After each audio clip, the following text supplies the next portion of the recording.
Hello everybody, it's Tommy and welcome back to another speed build for the Disney save. Today we are working on a Brave themed bakery for the save file. This is the final lot down in this community area that we have been working on previously, where we have Snow White's garden to the right, and then to the left of this is actually the Gothel cottage rental. So there's a bit of a mixed bag as far as movies go down here, but I wanted to make sure that there was another Brave lot down here. We were going to do something else here, don't get me wrong, there was a different idea for something that was going to go down here. It ended up getting moved to a different world, and then we had more space, and the idea of a Brave bakery was thrown into my Discord. It obviously makes sense. It's kind of like a funny idea from Brave, just because you have the whole plot of the movie essentially being that Merida gives her mother a charmed bakery item that gives her a curse that turns her into a bear, and that's like the plot of the movie. So if we have like a Brave bakery, it's kind of funny, and it's an excuse to put a cafe in this world that kind of desperately needs some kind of a restaurant or a cafe that would be a really great community thing to have in the world without me having to create like a full-fledged restaurant. Because the really big difference between a cafe and a restaurant is, one, the staffing thing. You also don't have to pick a menu. You also don't have to figure out if there's going to be an owner, and you have different things that are available here. So you can come here and get coffee and baked treats. You don't get to pick what they are, which is one of the things that I don't really love about bakeries, but same concept, done in a different way, a little bit less maintenance. And the exterior of this is based on a combination of the one lot that we didn't do in the other Brave themed lot, which is the Kingdom of the Ancient Ruins, which is where Mordu is from, the main antagonist of the movie. He has a kingdom that they go to later on in the movie, and it's obviously abandoned and all broken down in a ruin sort of way. So I wanted to base it off of that. I've also clearly based it a little bit off of the castle itself. And we have a very classic stonework castle, medieval vibe here, very minimalistic as far as decor goes and furniture and plants, and I've specifically done that. I think that for lots like this to feel really old and just have that more ancient feel that I wanted, you really have to tone down the clutter. You don't want it to look super pretty and organized. You don't want to have a ton of plants all over the place.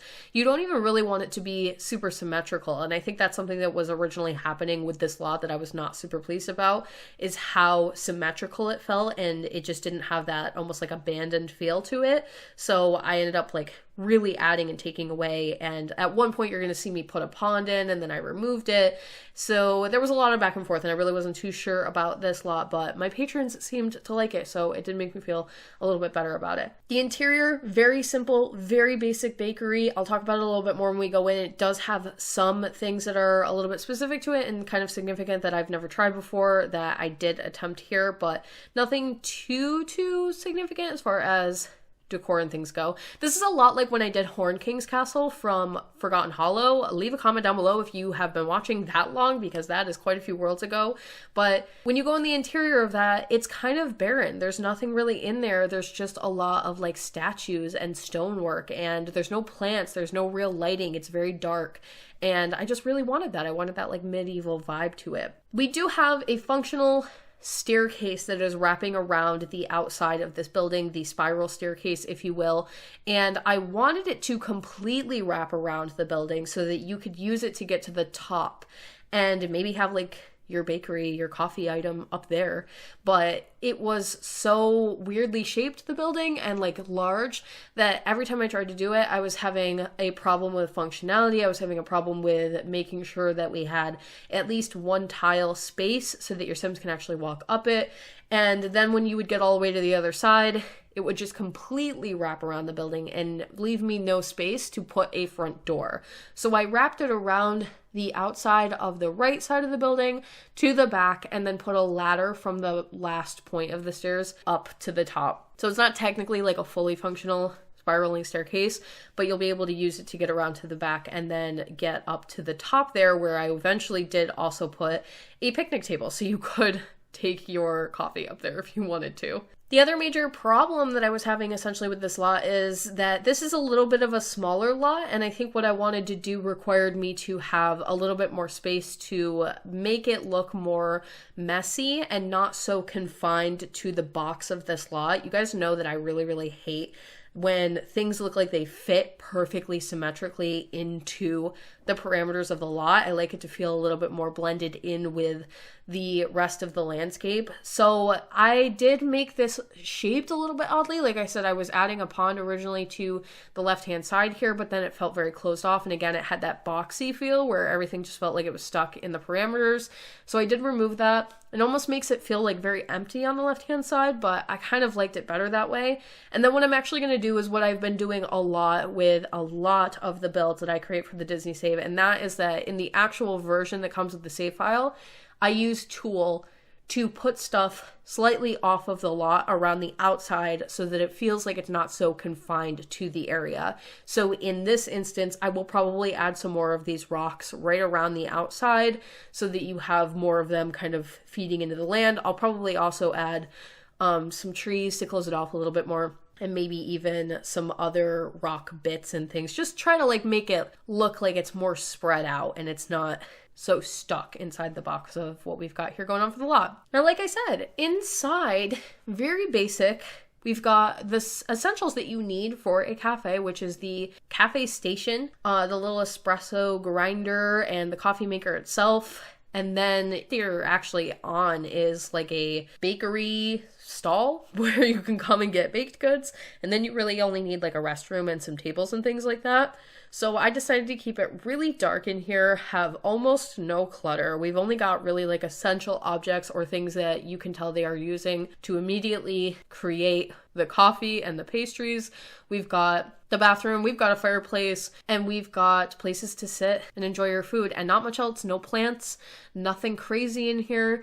I did make my first attempt at making a less modern version of a required object, and that is this espresso station that you have to have for this lot. It's super glass and colorful and looks like something that would go more in like a modern cafe, and it's just not what you want for a space like this. So I spent a really long time in debug finding objects to clutter around it and completely cover it up and make it look like it's more made of wood and stone, and essentially cover the glass windows that show off the pastries and things like that, so that you have a functional station, but it just looks like it fits in the space a little bit more. I haven't gotten an opportunity to play test this yet. I think I'm going to have to probably change some things about it to make it work, but I am pretty confident that what I've used here is going to work to some extent. So I think that regardless of if it actually looks exactly like this in the final version, it's definitely going to have the similar effect and have it still be functional. And that's kind of fun. I want to maybe even go back at some of the previous builds that I've done and see if I've used an object that is a little bit too modern for this space and see if I can cover it up a little bit. I can think right off the top of my head that Belle's Village probably has some required items in it that is a little bit too modern for the space. So I might go back and take a look at that. I was really excited to find I think this is a debug object, but we have clubs from Get Together, and one of the club icons is a roaring bear, and because of all of the clubs that come with the game when you buy that pack, they have dedicated like banners and streamers and things that go with that club with the icon on it.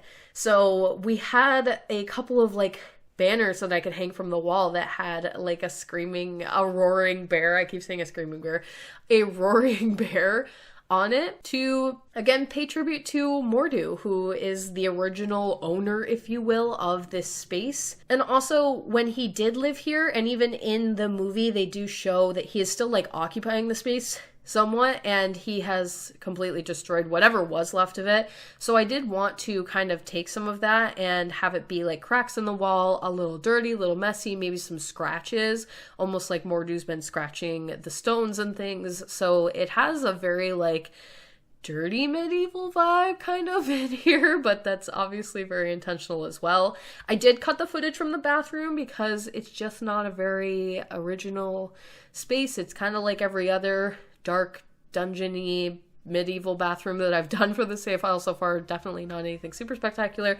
So really this space in the front here and the exterior is what we have for today's speed build. And that is pretty much going to be it. I hope that you guys enjoyed. Let me know what you thought of it in the comment section down below. The next video will be Merida, so that's really exciting. Let me know if you're excited for that. If you would like to support the Disney Save on Patreon, you can do so by clicking the link in my description box down below or the one at the end of the video. Thank you all so much for watching. Don't forget to like and subscribe for more. Hit that little bell icon below to turn on post notifications so you can get updated every single time I post, and I will talk to you all in the next one.